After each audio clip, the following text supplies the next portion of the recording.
see this.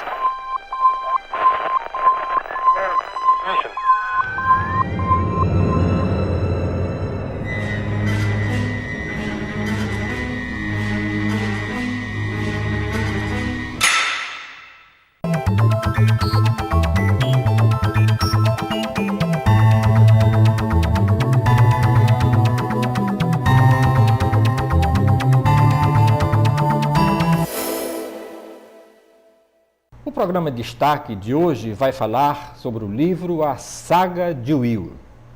A Saga de Will conta a história de um menino que mora em Gaia e, ao receber a visita de uma sibila chamada Ana, aceita o convite para viajar até o reino de Lis, um reino mítico, dividido em 7 terras, com personagens que definem papéis de cunho social, político, científico, filosófico e mágico.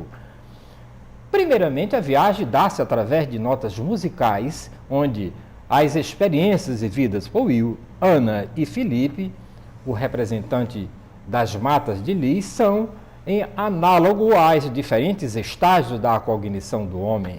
Durante a viagem, as crianças interagem com o senhor Leonardo da Vinci, que lhe apresenta a história das artes visuais.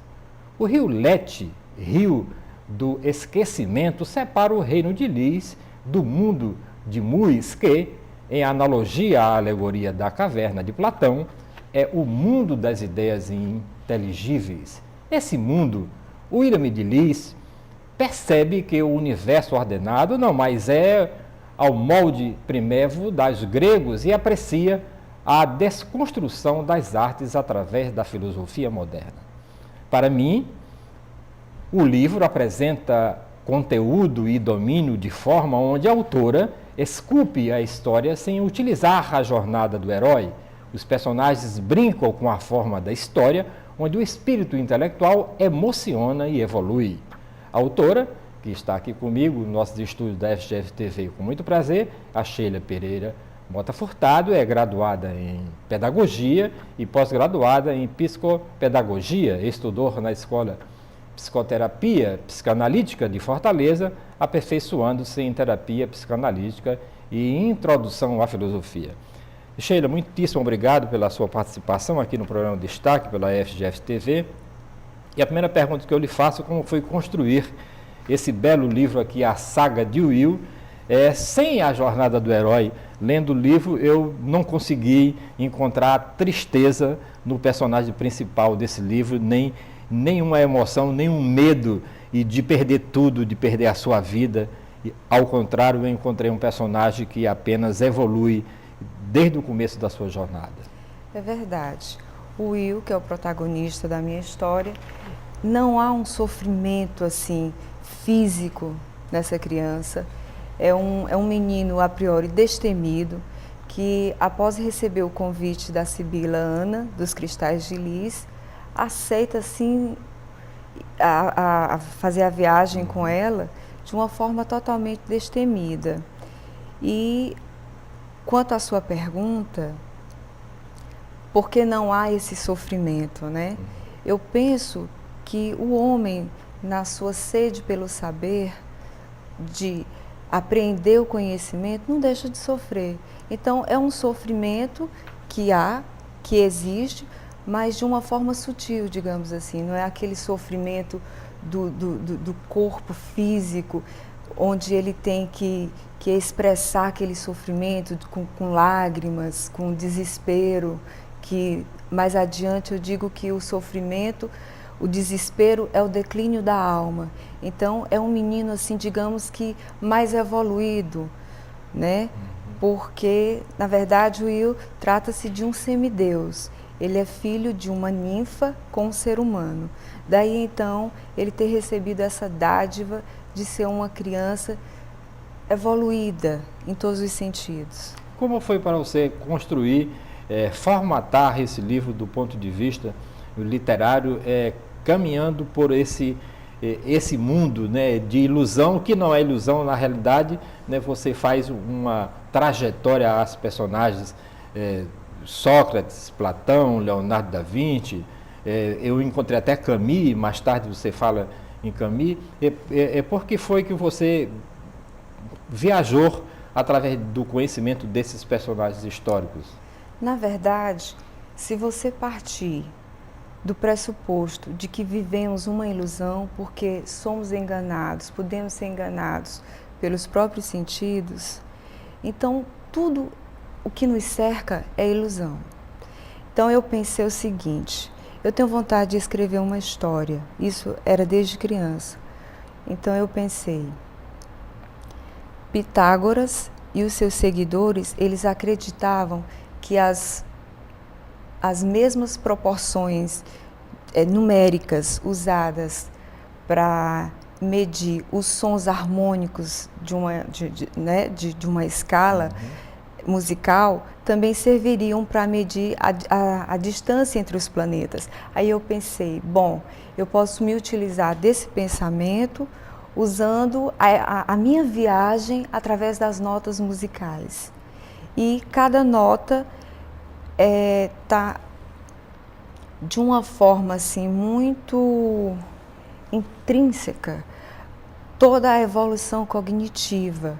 Então eu botei o dó como sendo o começo e o fim de tudo, a ré como se fosse já ali a infância, né? O mi, as escolhas que nós temos que fazer durante a nossa história de vida, os desafios, as conquistas. A nota lá seria a paixão. Como falar de paixão se o protagonista é uma criança, né? Então, quando ele se une a mais duas crianças, aí eu disse, bom, como é que eu vou falar da paixão?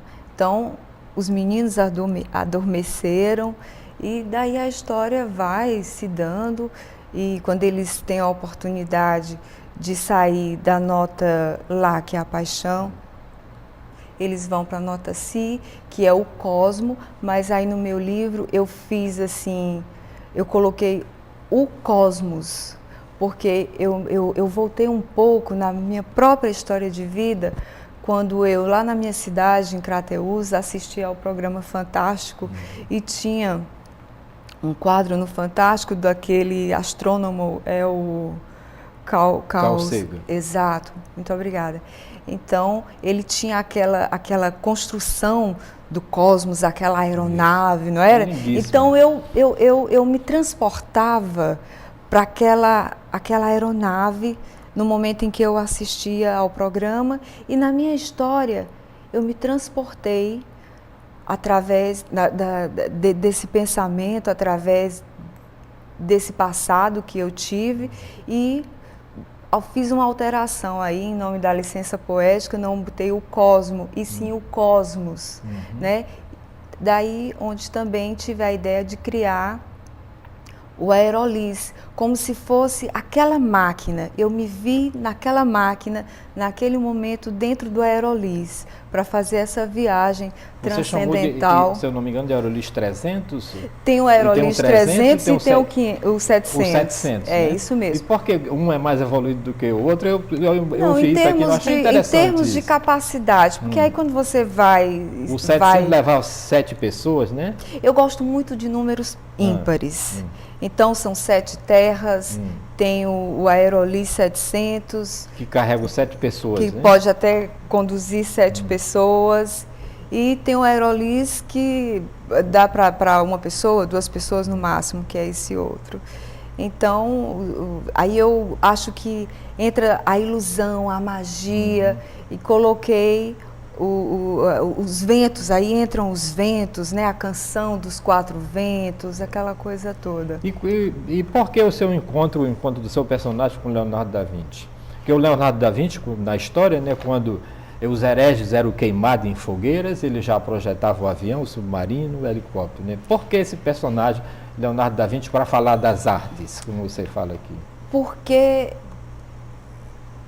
eu penso assim, que Leonardo da Vinci, aí entra um pouco também do autor, sabe? No caso da minha pessoa. Quando eu passei a me interessar pela arte, pelas artes visuais, eu ouvia muito falar em Leonardo da Vinci. E você não deixa de projetar o seu desejo, as coisas que você aprendeu durante a sua infância, durante a sua adolescência, durante a sua história de vida que você vai construindo a cada dia. Então, Leonardo da Vinci foi assim o primeiro artista que eu mais ouvi falar e que eu acho assim que é um gênio, um dos maiores. Aí você aproveitou para contar a história das artes. E aí aproveitei Leonardo da Vinci, que dizem que era um homem belíssimo, né, porque o belo também está muito aí contido nessa história. Então ele faz uma viagem com as 3 crianças através das artes visuais, que vem desde a arquitetura, passando também pelas artes plásticas, né, e aquela coisa também da magia, quando eles entram na sala dos espelhos, né? Então, respondendo à pergunta, o Leonardo, porque foi o personagem que primeiro eu introjetei como artista famoso, como gênio, uma pessoa genial. Na sua opinião, por que de repente, não mais que de repente, pessoas que são filhos de pais, muitas vezes sem nenhuma cultura, e se transformam assim em gênios da humanidade? Nós estamos falando em personagens do próprio, eu não digo Sócrates, né, que muitos dizem que o Sócrates foi uma invenção de Platão, mas o próprio Platão, o próprio Aristóteles, né? Aí depois vem o Newton, Shakespeare, vem o Leonardo da Vinci. Como é que diz que de repente na humanidade nasce essas pessoas que têm uma estética de beleza? Você fala da Capela Sistina, você vê que aquilo ali não pode ter sido feito por uma pessoa normal. Na sua opinião, como é que essas pessoas nascem nesse planeta e transformam o pensamento contemporâneo do mundo? Engraçado. Hoje mesmo eu pensei sobre isso pela manhã, sabe? Eu penso que as estruturas elas já estão formadas quando a gente nasce. E o homem, quando ele passa a interagir com o meio em que vive, ele vai, digamos que moldando essas estruturas. Então, isso independe do mundo em que ele está vivendo, da família em que ele está inserido, entende? Porque se o homem já nasce com essas estruturas psíquicas e intelectuais, no meu modo de pensar, já formadas, né? Então, a partir do momento em que ele interage com o meio, ele vai tendo a capacidade de apreender o conhecimento, de desenvolver, de se interessar cada vez mais. A gente vê muitas crianças com dons musicais, dons, daí vem as múltiplas inteligências, que né? fala Howard Gardner, as inteligências Exato, múltiplas. as inteligências múltiplas. Então, você vê crianças de famílias assim paupérrimas, mas que já nascem com aquele dom, que é a coisa da essência do homem mesmo. E atrelado a isso, penso eu que as estruturas já estão lá, formadas, né? Elas só precisam de uma, como é que se diz? É como se de repente eu tivesse ali com a bola já só precisando de uma localização melhor, de uma oportunidade para chutar e fazer o gol. Entendeu? O senhor me entende? Eu entendo. E aqueles que nascem só para fazer o mal? Por que essas criaturas, em um mundo tão lindo como é esse nosso planeta, como é o universo até, né, que a gente nem sabe, mas a gente presume, né, com essa beleza extraordinária, nasce um homem tão mau, tão feio, não esteticamente, mas e tão feio de espírito, que é capaz, por exemplo, de matar um passarinho, que é capaz, porque um homem que consegue matar um passarinho é uma coisa, matar um beija-flor, por exemplo, quem mata um beija-flor e não... Eu nem sei classificar como seria essa pessoa aqui, e que arranca uma árvore, que toca fogo, certo, para plantar, mesmo depois de conhecer o ciclo da própria natureza. Essas criaturas são o quê? na sua opinião? Eu penso que essas pessoas que muitas vezes dedicam-se à prática do mal, eu acho que isso já é da essência. Então, assim, puxando aí um pouco para a história da saga de Will, que é um livro assim onde o simbolismo é muito marcante, o senhor deve ter observado que tem passagens Sim. E mais passagens, espelhos, né? Então, assim, porque quando nós Mas nos o Will olhamos, atravessa esses locais sem... porque ele é diferente. Ele é só vê a diferente. beleza, né? Ele só interage com o que é belo e o que é bonito. A aprendizagem dele eu não encontrei com a aprendizagem do mal. Entende? Apesar de ele encontrar personagens, né, do vento, de coisas ruins, no mas... momento da viagem, o único assim momento em que realmente eles se deparam, os três se deparam, é ali no reino de Hades, que são os infernos, né? Ali é uma metáfora aos medos, aos desafios das nossas vidas. São os desafios que a gente tem que enfrentar no dia a dia, né? Mas ali, voltando ao que o senhor me perguntou, quando nós nos olhamos no espelho, o que nós vemos é a nossa imagem, porque quem realmente nos vê é o outro, né? Na subjetividade de cada pessoa, eu faço uma interpretação quando eu olho para o senhor, quando eu converso, quando eu lhe escuto, eu faço uma interpretação, né? A partir da minha subjetividade, eu faço uma leitura do senhor. Mas eu posso estar errada. O senhor pode me aparentar uma pessoa totalmente de essência boa, mas na verdade eu não sei. Eu posso estar enganada, não é isso? Então, assim, como é que uma pessoa ela pode tornar-se ruim, né? Matar um pássaro? Eu penso que aí já entra um pouco da história também de vida da pessoa, talvez um pouco da genética. Eu acho que é multifatorial. Então nós temos o mal na nossa essência? Eu acredito que sim.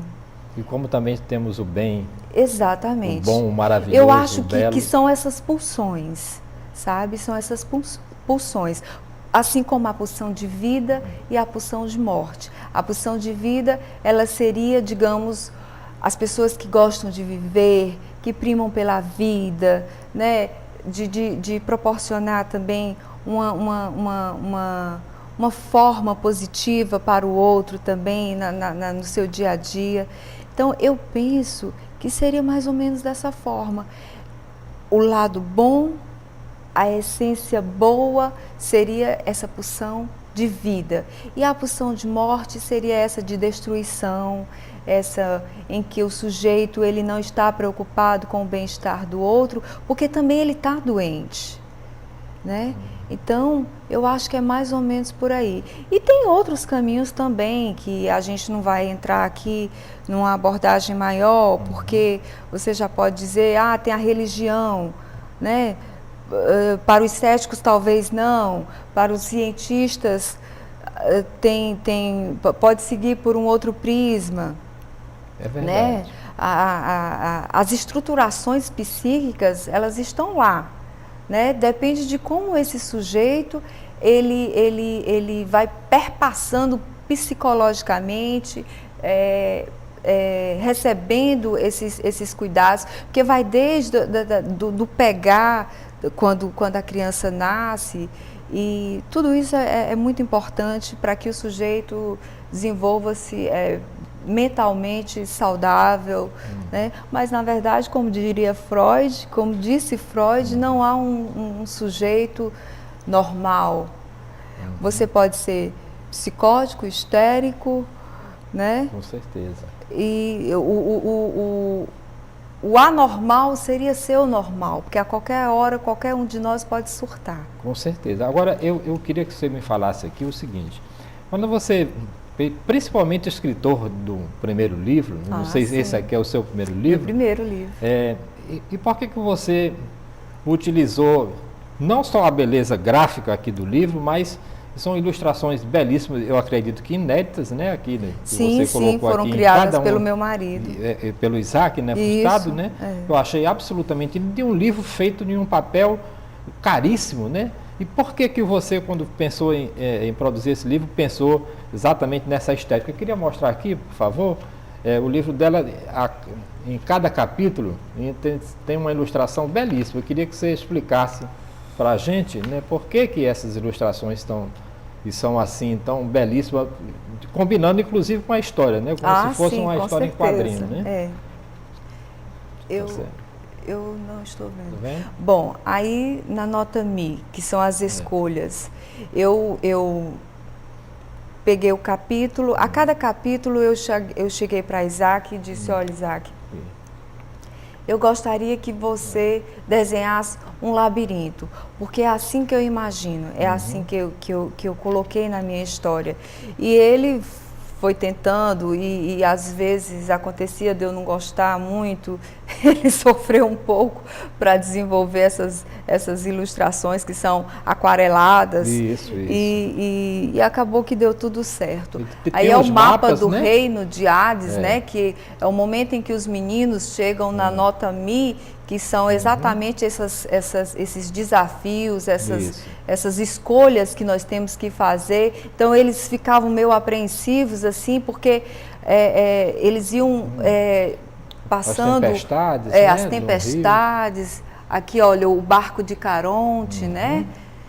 Que estava sem um barqueiro, não tinha aí o Caronte, era só o barco. Ainda bem, né? Só o barco. Ainda bem.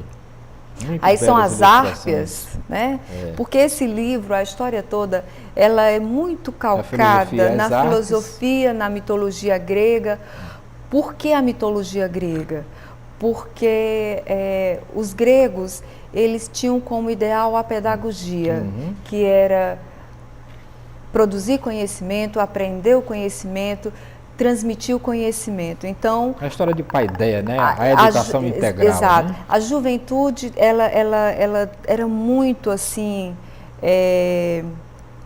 interessada em aprender o conhecimento, em saber o porquê das coisas, de onde viemos, para onde vamos. Né? Então, a história toda, ela Olha, em relação, quando você aqui colocou umas cenas de espetáculo, como se fosse uma representação teatral, eu me utilizei um pouco da belíssima obra de Shakespeare, O Mercador de Veneza, né? Então, também não deixando de fazer uma homenagem à nossa cidade, então eu coloquei aí como a Terra da Luz, uma menção, fazendo uma menção ao Ceará. E aí achei, porque eu gosto muito dessa obra de Shakespeare. A Cidade da Luz é lindíssima, né? Trabalho aí anota lá a paixão, aí entra Eros e Psique, aquela coisa da paixão, de que o amor ele acontece independente da idade, independente do físico, né? Porque a beleza, né? Exato. Eu continuo apaixonado por Angelina Jolie, mesmo quando ela me deixou pelo Brad Pitt, né? Mas ela é uma mulher muito, né, assim, bonita. Pra mim é bonita. E eu continuo apaixonado por ela, na esperança de que ela não gosta muito de viajar e ir para a África, né? Quem sabe um dia ela não venha para o Brasil e vá lá em Capuí e encontra um velhinho, né? Então. Não é isso? A paixão é um negócio fantástico. E aí é o aerolise. Quando eles já chegam na Terra dos Cristais, porque o reino de Lis é um reino dividido em 7 terras. Né? Então tem a Terra dos Bruxos, que é a Terra dos Cristais, onde fica o Ministério da Sapiência. Isso aqui é o Palácio de Cristal. É o Palácio de Cristal, aqui é o professor Udaios. Eu não sei se o senhor percebeu, ele tem um sinal de nascença chamado virtuose. Nós temos um rapaz aqui muito inteligente que tem esse sinal aqui. Então ele deve ser do reino de Lis. O Rômulo, o Rômulo. Ele deve ser do reino de Lis.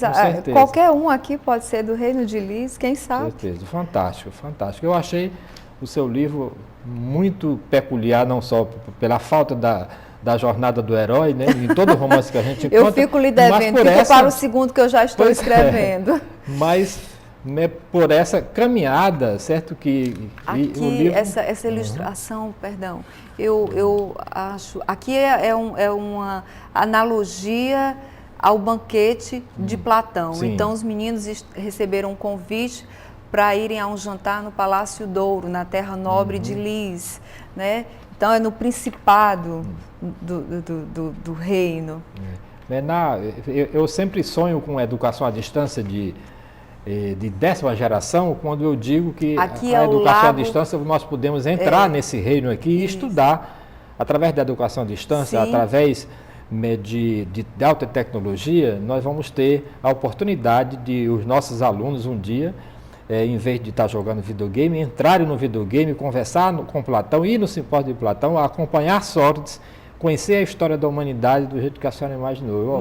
Eu acredito em uma educação muito em breve, usando a tecnologia para você entrar nesse mundo fantástico. Aqui é o Lago Musas, na Terra dos Heróis, que é a terra da mãe de Will,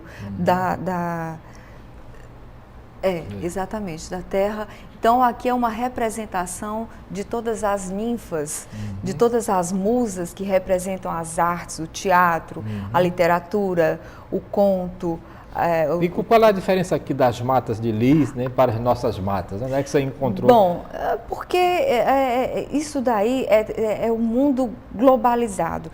A coisa de você imaginar, porque assim, o reino de Lis na minha cabeça, ele é muito parecido com o mundo em que vivemos, né? Então, assim, nós temos as matas, temos as religiões, as diversas religiões, que aí eu apenas sintetizei como a ponte de Heráclito, né? Um dos milésios, né? Um dos milésios. Aí eu fiz um passeio assim pela filosofia aí de uma forma bem... Aí está aqui a escuridão, né? Você chegou aqui na escuridão, mas eu não vi, apesar dessa escuridão, eu não vi sofrimento nos seus personagens. Não, porque aí é um personagem onde entra a essência não boa. É um personagem que talvez no próximo, que é o que eu já estou escrevendo, porque eu continuo com a história. E com a saga de Will. Com a saga de Will, só que com outro nome, mas eu continuo a história. O Will, nesse próximo livro, ele está com quase 13 anos. Mas esse daqui nós estamos aqui na Terra dos Heróis. Aqui a Terra dos Heróis. Então aqui é a representação das ninfas, das 3 ninfas principais que detinham um poder e que pela ambição do homem, uma delas fez com que o homem fosse castigado de uma certa forma. Aí entra um pouco aí, se a pessoa quiser interpretar, de religião, de castigo. Na verdade, a gente precisaria até um pouco mais de tempo para desenvolver. E por falar em tempo, né? O nosso tempo aqui já está chegando ao fim e eu queria que você dissesse o seguinte: onde é que a gente pode encontrar esse livro? Como é que as pessoas podem adquiri-los? Qual é a livraria que está? Pode dar o endereço, e-mail, qualquer endereço que você quiser. Então, a saga de Will o livro poderá ser encontrado em todas as livrarias de Fortaleza. Quem tiver também condição de acessar o site www.livrariacultura.com.br também poderá indicar o livro para um amigo que mora em outro estado, que ele pode também comprar através do site da Livraria Cultura. Esse livro, ele está disponível em todas as livrarias aqui de Fortaleza, menos na Siciliano, porque eles já prestaram conta comigo, mas na Nobel, na Saraiva e também na Unicred, na Cooperativa dos Médicos. Ok, então você tem 1 minuto, Sheila Furtado, para as suas considerações finais aqui no programa Destaque da FGF TV. Bem, eu gostaria apenas de agradecê-lo pela oportunidade de falar um pouco aqui da minha história, né? A saga de Will. E quando tiver o outro livro, você traga para a gente divulgar aqui no programa. Eu concluí o 2º volume, que eu pretendo fazer uma trilogia, escrever uma trilogia. Então, quando eu concluir o 2º, espero receber um convite novamente. Com certeza, já está convidada, será um grande prazer recebê-la. Agradeço muitíssimo a sua participação aqui no programa Destaque que volta na próxima semana com outro destaque aqui pela FGF TV, o seu canal universitário de Fortaleza. Muitíssimo obrigado pela sua audiência.